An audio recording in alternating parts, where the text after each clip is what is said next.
પ્રતિજ્ઞા જગતમાં પ્રખ્યાત છે, એવી કોઈ પ્રતિજ્ઞા નથી કરી શક્યું, ધ્યાન રાખજો.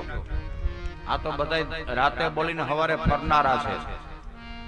ભીષ્મ કે કાં તો ન પાંડવી પૃથ્વી કહાવું અને કાં તો હરિ કે હાથે મેં હથિયાર જલાવું, નહીતર મેં ગંગા કા શુદ્ધ ના કહાવું.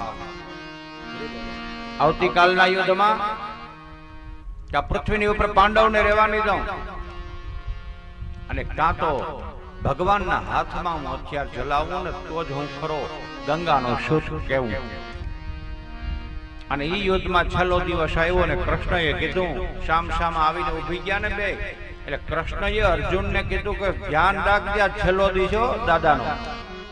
આનું રૂપ બીજું છે, આજે અવતાર બીજો છે. ઈ રોજ તો પૂજા કરતો, આજ અલગ દી છે આનો. અને કાળ ઝાડ હાથમાં ધનુષનો ભાથો લીધો, પૂજા ન કરવા દીધી 10 બાણથી. એટલે કે રોજ 10 બાણથી અર્જુન પૂજા કરે, પછી યુદ્ધ ચાલુ થતું. આજ પૂજા ન કરવા દીધી. છેલ્લો દી હતો, કાળ ઝાડ ચઢાવીને મીંડું બાણ મારવા. અર્જુન કહે કે પ્રભુ આમાં હું ક્યાં ક્યાં ધ્યાન રાખું, જ્યાં જ્યાં હું દેખું ત્યાં મને બાણ દેખાય છે. એકદમ આંધી કરી નાખી, કે દેખી ન શકે આટલા બાણ દાદાએ માર્યા. અને એમ કહેવામાં આવે કે એક બાણ ચઢાયું અને જ્યાં મારવાની તૈયારી કરીને ત્યાં રથની ઉપર ભગવાન રથ હાંકતા હતા, અર્જુન બિરાજમાન હતો. અને કૃષ્ણએ હાકલ મારી કે અર્જુન કૂદકો મારી જા. ઘોડાની લગામ ને રાસ ને બધું મૂકીને ભગવાન તડાપ મારી ગયા, આમ અર્જુન મારી ગયો આમ. સીધો આવ્યો ભીષ્મનું બાણ, 2 ફાડા કરી નાખ્યા રથના, 2 ચિતાડ કરી નાખ્યા.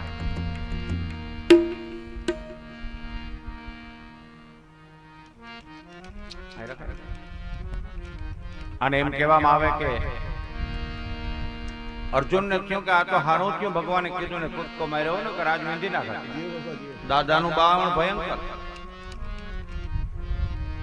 એમ કહેવામાં આવે કે ભગવાને જયારે કૂદકો માર્યો ને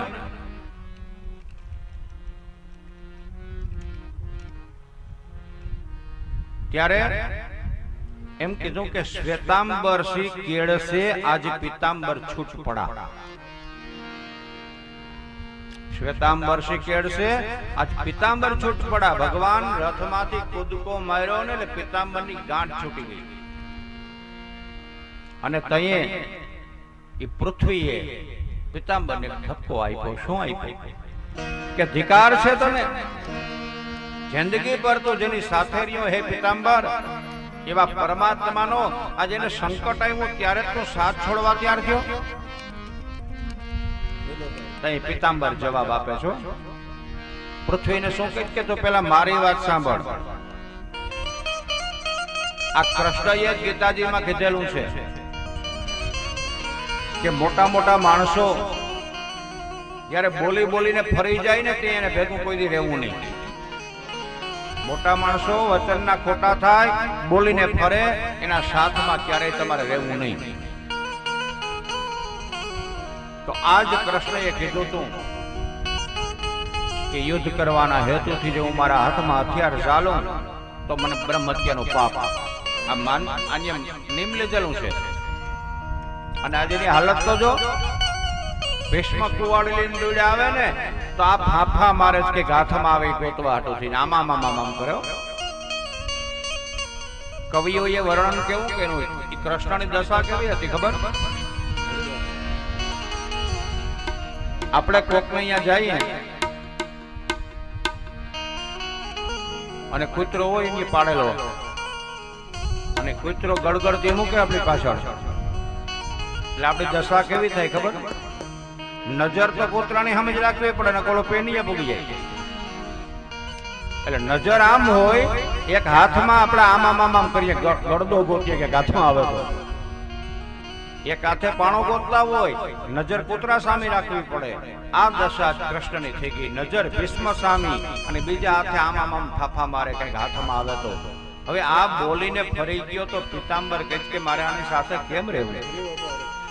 અને ઈ ફાફા મારતા મારતા મારતા એક રથનું પૈણું જ્યાં હાથમાં આવી ગયું ને ત્યાં તો ચાક ચડાવીને કૃષ્ણ ઉભો થયો. આમ પરસેવે રેબ જેવો દોડ દોડ અને પોતાના ભક્ત અર્જુનને બચાવવા એ હાથમાં પૈણાનું ચક્ર ચડાવીને ભીષ્મની સામે દોટ મૂકી હોય અહીંયા. આ મારો વાલો. અને ઈ સમયની અંદર કવિરાજ એમ કહે કે નવગ્રહો